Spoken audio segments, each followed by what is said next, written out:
Eu tinha um irmão que há 30 e poucos anos estava afastado de Deus, mas o meu coração queria contagiá-lo, mas ele não me procurava mais. Então eu comecei a orar pela madrugada. Eu e a minha mãe, que tem os cabelinhos brancos, que hoje tem 73 anos, nós começávamos a orar e cantar alguns hinos na presença de Deus. Eu cantava alguns hinos da harpa e lia algumas passagens da Bíblia e orava e dizia: Senhor, Tu tens poder para quebrar correntes, como Tu quebrou a corrente no tempo de Paulo. Quebre a corrente na vida deste homem.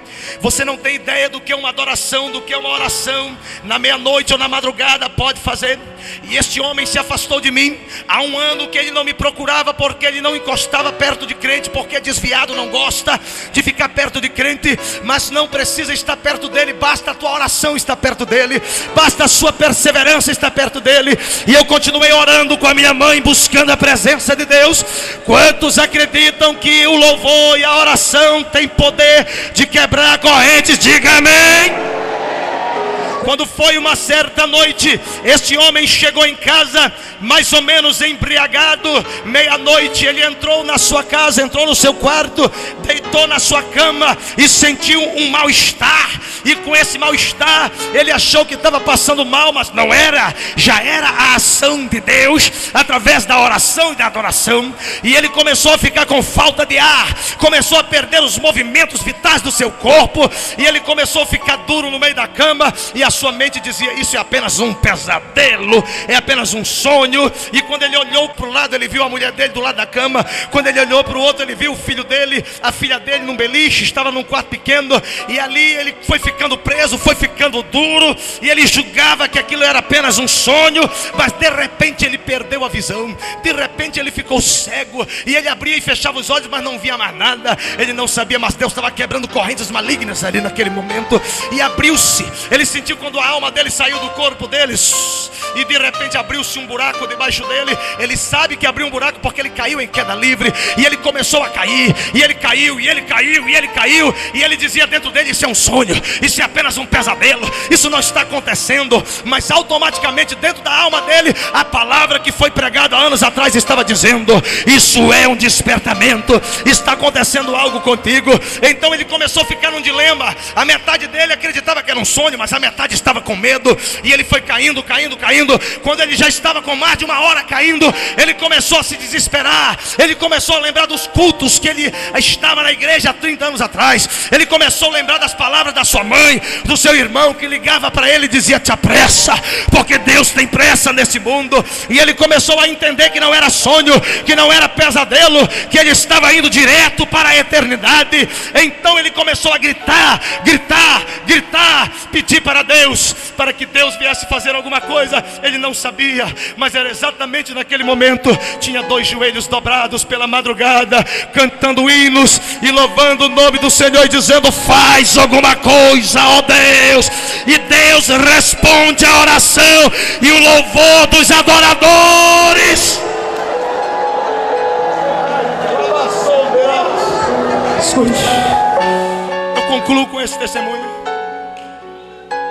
De repente, naquela queda livre, ele gritando com um grito da alma, ele sentiu uma força, pastor Francisco, que segurou ele. Mas aquela força não levou ele para cima e nem deixou ele cair. Aquela força segurou ele. E ele começou a dizer: Deus, por favor, me dê mais uma chance, eu preciso voltar. E ele viu uma mão que vinha como uma luz branca, que veio até a direção dele, pegou na mão dele, e o Senhor falou pela primeira vez com ele. E o Senhor disse: meu filho, já fazem mais de 30 anos que eu esperei por esse momento. Todos os dias eu esperava que tu te dobrasse diante de mim e tomasse uma decisão de voltar para a minha casa, mas tu não me ouvistes. E eu permiti que isso acontecesse. Eu vou te mostrar como é a tua vida. E o Senhor abriu na visão dele a casa dele. O Senhor disse: olhe para a sua cama, aquele ali é o seu corpo. Daqui a pouco vai amanhecer e você é simplesmente mais um que morreu. Aquele ali é o seu corpo. Ele viu o corpo dele, a mulher dele, os filhos dele do mesmo jeito que estava. E ele começou a dizer: Senhor, eu sinto que alguma coisa está acontecendo, me dê mais uma chance. Eu te prometo que eu vou ser fiel aos teus caminhos. Eu te prometo que eu vou andar diante de ti. Ninguém sabia, mas os 2 joelhos continuavam orando e pedindo a providência de Deus para quebrar correntes.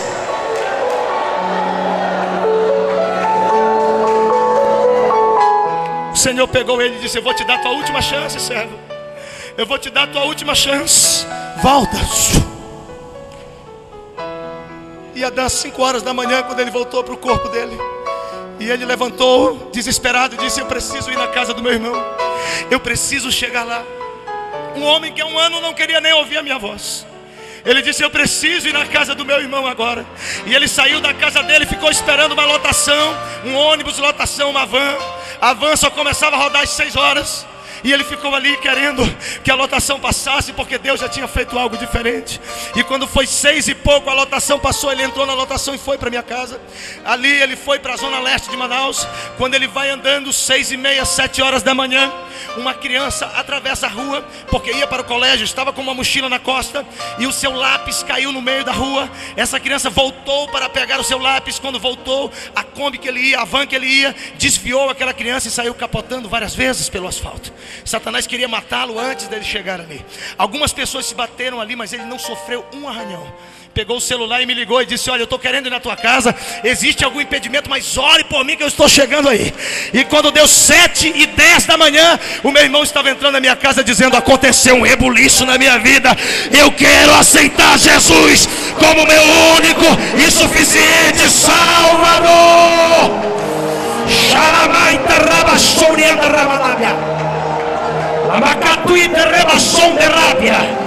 Deus pode quebrar cadeias através do teu louvor e da tua oração. Fique de pé comigo, fique de pé comigo.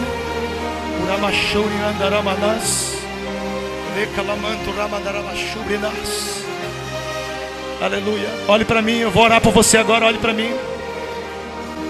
Depois que Jesus salvou ele, ele contagiou a esposa dele, que era extremamente fanática por outra religião. O Senhor trouxe ela, pastor. Depois o Senhor pegou todos os seus filhos. Todos eles são cheios do poder de Deus, batizados com o Espírito Santo. Ele ficou tão apaixonado pelo meu ministério que ele anda comigo filmando por onde eu ando. Cheio da presença de Deus, cheio da glória de Deus, vaso de Deus, adorador por excelência. Porque Deus pode fazer isso. Satanás abriu uma cova para ele. Jesus foi lá e tirou ele de dentro. Jesus disse: você vai andar com meu servo, você vai ser uma bênção. Hoje Deus encheu ele do poder da profecia, porque Deus é fiel. Levante a mão, querido. Sabe o que Deus está me dizendo aqui, pastores? Que o Senhor vai levantar uma geração quebradores de correntes. Ei, se prepare, porque o inferno vai tremer. Deus vai tomar o teu ministério hoje. Vai mudar a tua história. Vai te encher da glória.